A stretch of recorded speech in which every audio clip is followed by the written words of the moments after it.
Hello my friend, it is Cami from the blog TIDBITS. I feel like sewing today, so I'm going to take you along with me. So my plan is to make a quilted and zippered pillow cover for any kind of throw pillow. And so I thought I would take you along with me and show you how I do it. So this is part of my Handmade Christmas Home series that I am hosting on my blog and channel. But this pillow cover tutorial will really be relevant any time of the year. It's going to be very basic, and of course you can swap fabrics or styles to suit your preferences for any time of the year. But anyway, I hope you enjoy seeing how this comes out, and I hope you get a chance to make some pillow covers yourself.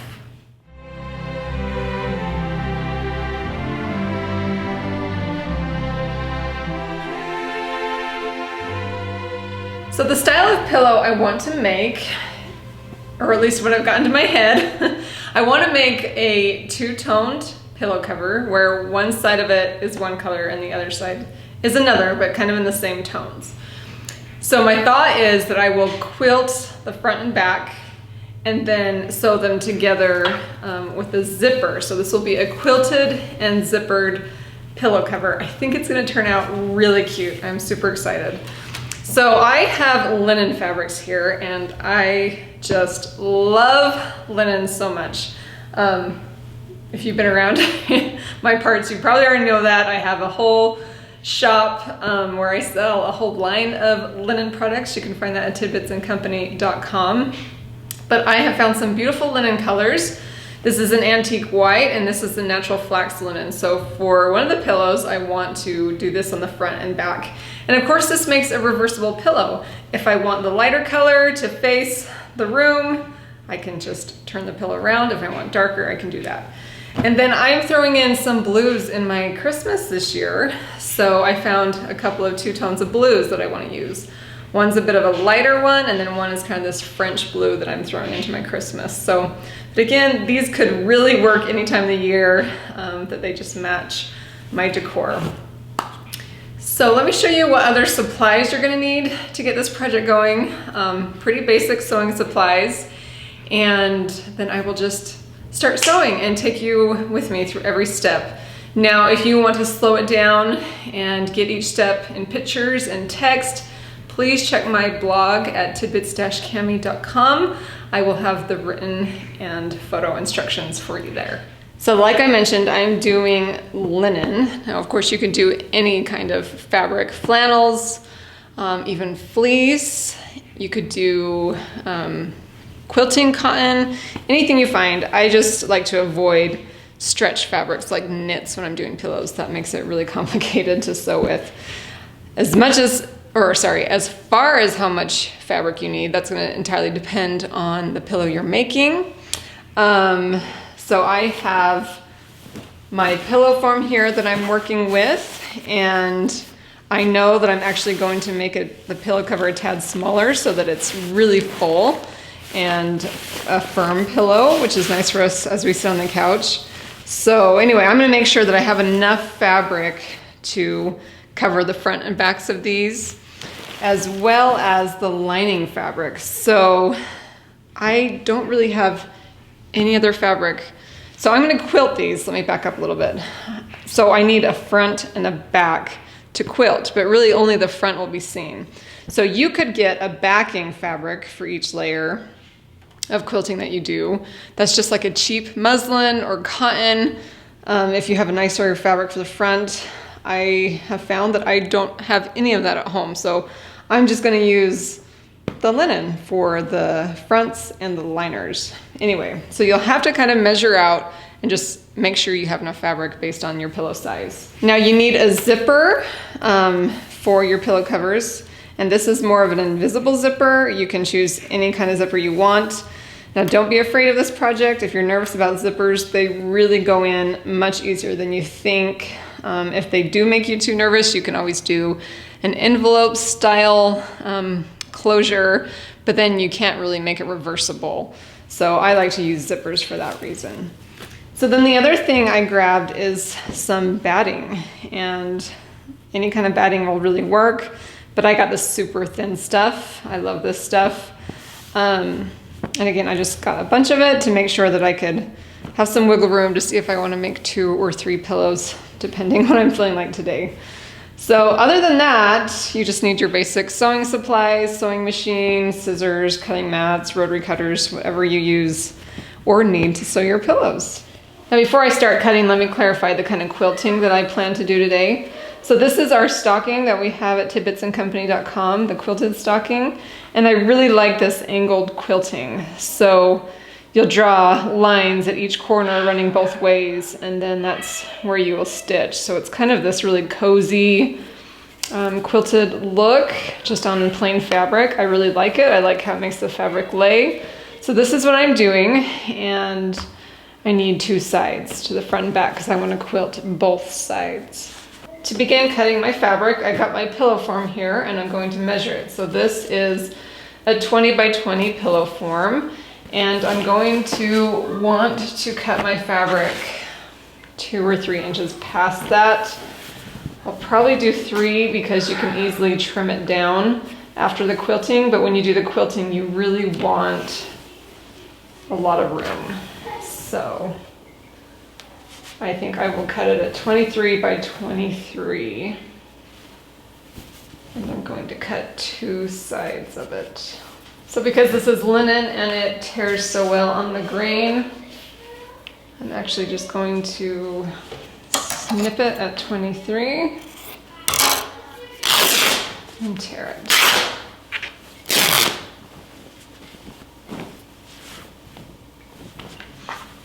So I've got 23 running this way, and then I'll tear it again at 23 running this way.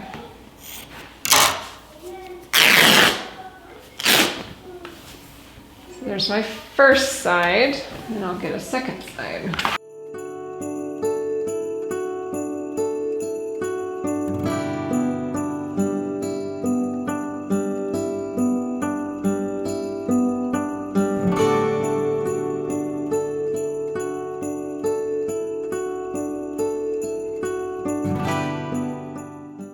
Now I'm going to do the same for the back of my fabric, which is this darker color.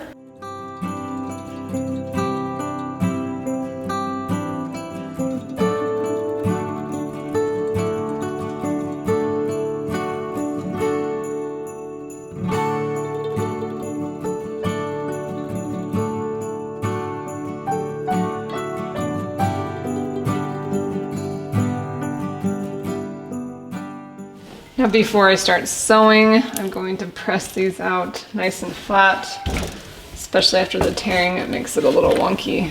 So I'll get all 4 squares nice and flat, and then they'll be much easier to line up and sew. I also forgot to mention, you're going to want 2 layers of this batting in the same measurement. So I've got 2 23 by 23 squares of the batting. And now I'm going to sandwich my first 2 layers to start quilting. So I put the bottom layer on, and then I get 1 layer of the batting and put it on top. And don't worry too much about the edges, actually, like lining up perfectly. I mean, you want them close. But I added that extra 2 or 3 inches because I know I'm going to trim a little after I quilt, because these edges will not be perfectly even once you quilt. So that's why you kind of give yourself a generous amount of inches when you're cutting, if that makes sense. So this is 23 by 23. I'll probably, after quilting it, cut it down to at least 21 by 21. So I'm just not gonna fret too much about that, the edges, but do the best I can here. And smooth it out. You do want it smooth in the middle on all 3 layers. And I'm gonna stick a pin right in the middle to start with, and then just start pinning around the edges to keep all 3 layers intact. Now we're going to start marking our lines, and I like to use a clear ruler and some kind of fabric marker. This is a disappearing water-soluble marker, kind of disappearing ink, and it also washes out real good if I need to throw it in the washer or scrub it with water. If I had a chalk marker, that would probably be best, but I don't right now. I'm running out of chalk. So I'm going to start drawing my lines just one way, and then I'll stitch them, and then draw the lines the other way, and then stitch them. So I start corner to corner for the very first line. And then I have the 2-inch markers here, and I can see through the ruler, which makes it really nice. So I like to do 2 inches from each line. I think that looks really good as far as spacing.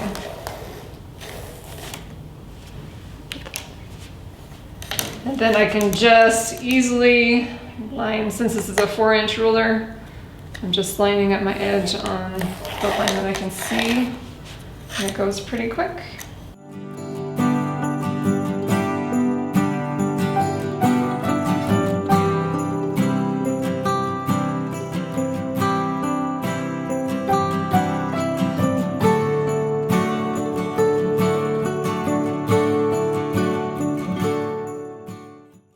Okay, now I am ready to take this over to the sewing machine, and I'm going to start sewing in the center line all the way down so that it doesn't shift. If you start at the end, the fabric will slowly shift. So I like to stitch on that center line first, and then go down, and swap, and then go down. So we'll go do that.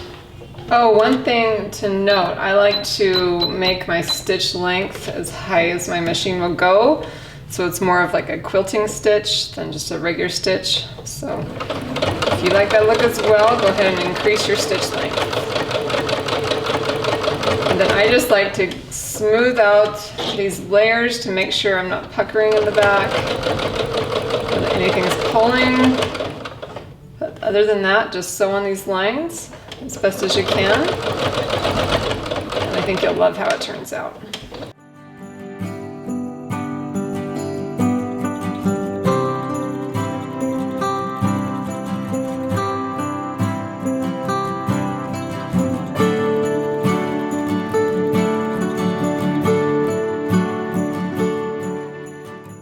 Before I mark the next direction, I like to take this chance to press it again, and it just helps tell these fibers to relax, and then the fabric doesn't seem to twist as much when I go the other direction, if any at all. So make sure you do a nice press. You can see how it's already laying so much flatter. Kind of work these puckers out, and it'll go a lot better for you when you sew the other direction.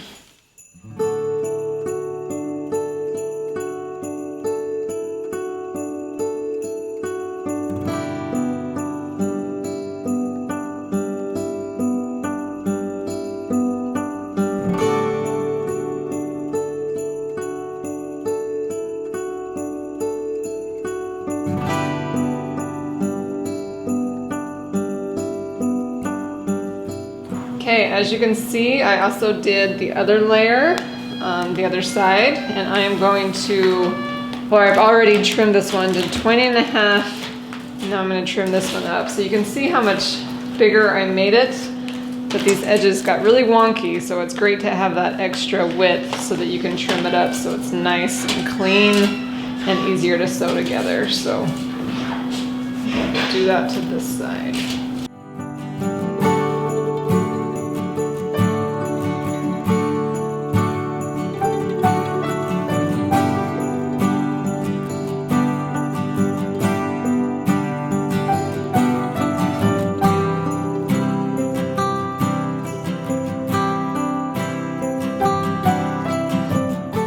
All right, zipper time.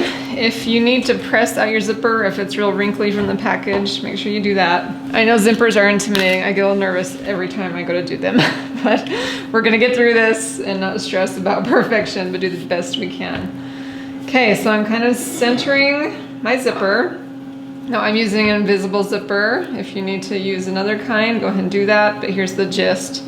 So with your zipper closed, I'm going to pin it on the right side of one of the fabrics and just get it pinned in place before I sew. That just makes it a little bit easier. Now I am actually going to get my presser foot on and sew along, or sorry, my zipper presser foot, and sew as close as I can to that coil from this end all the way to the top until I can't go anymore because of this bulky zipper point. So I'll stop about right there. So I'll show you once I start sewing how that looks.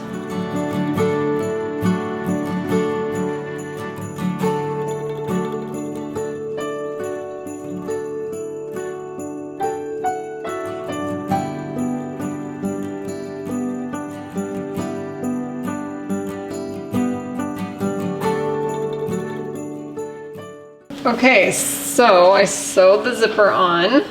Looks good on that side. This is the right side.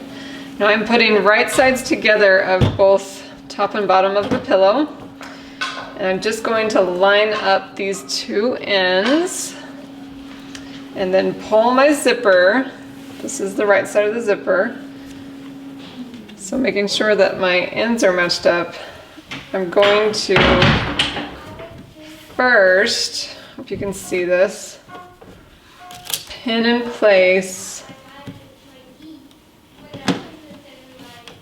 the right side of the zipper to that other right side of the pillow piece. So it's kind of tricky right now. It feels a little funny, but it should turn out all right. There are actually a lot more exact ways to sew in zippers. I'd say more particular. I kind of take the lazy man's approach and just get it done.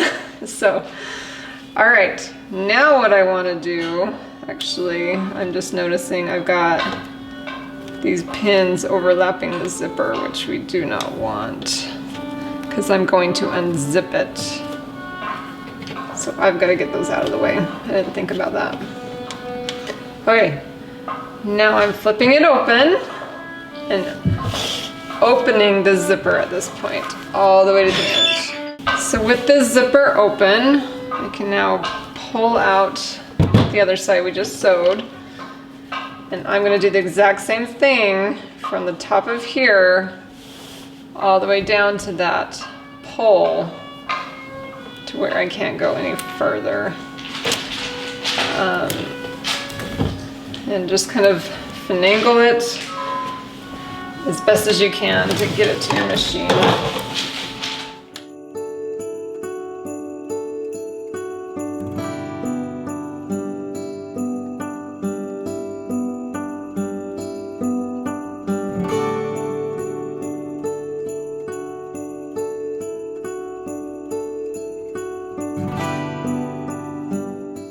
Okay, the zipper is attached to both the right sides. Moment of truth. Oh, it's stuck on some threads. You may want to clean up your threads or use pinking shears or serge it or something if you want to, but I may need to because it keeps snagging threads. But it's zipping up nice. There we go.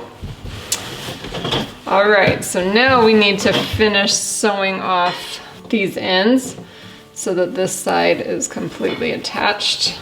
Okay, so I've unzipped my zipper here just a little bit. This is the zipper end.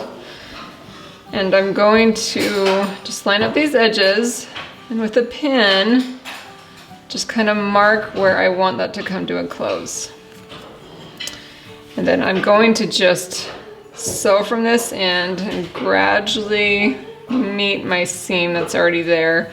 And that will kind of close it up so that the zipper only goes to that stitch.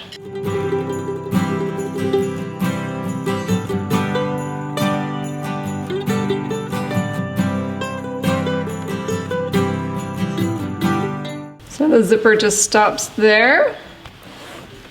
And I will do the same thing to the other side.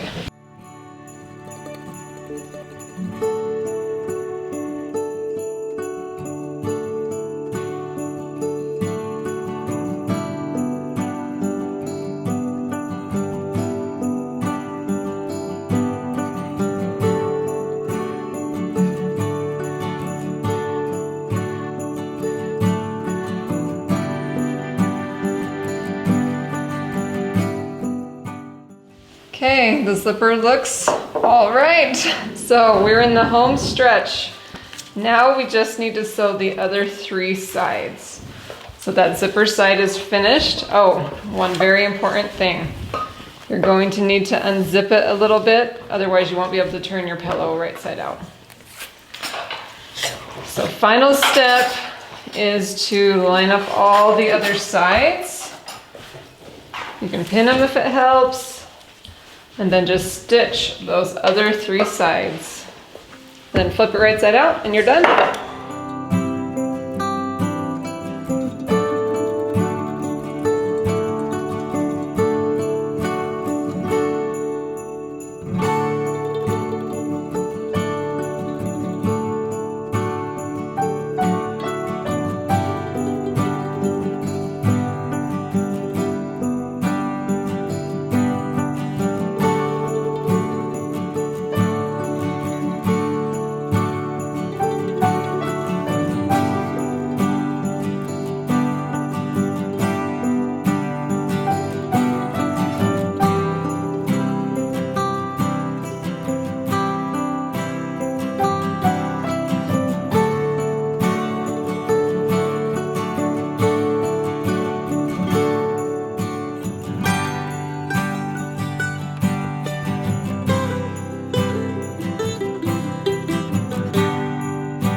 My friend, I hope you enjoyed that quilted pillow sewing tutorial. Sorry I'm capping up this video on the go. Had to head out the door and run kids around, but anyway, thanks for watching. I hope it was helpful. I hope you get a chance to make them. I think they're super cozy and cute. I just love that little quilted vibe. I feel like it just feels like home. So let me know if you give them a try. Go ahead and share your project on Instagram and tag me at TIDBITS. I would love to see it. And if you need more details about this pillow, as always, check my blog, tidbits-cami.com. I will have more pictures for you and details and sources, and also check the description of this video for information as well. Thanks again for watching. If you want to spend a little more time with me, go and shop at tidbitsandcompany.com. And I'll see you over there, and make sure you're subscribed and come back, as I will be sharing more inspiration for the keeper of the home. And if you're checking out this video during the holidays, I will be sharing more inspiration for your handmade Christmas home. All right, we'll talk soon.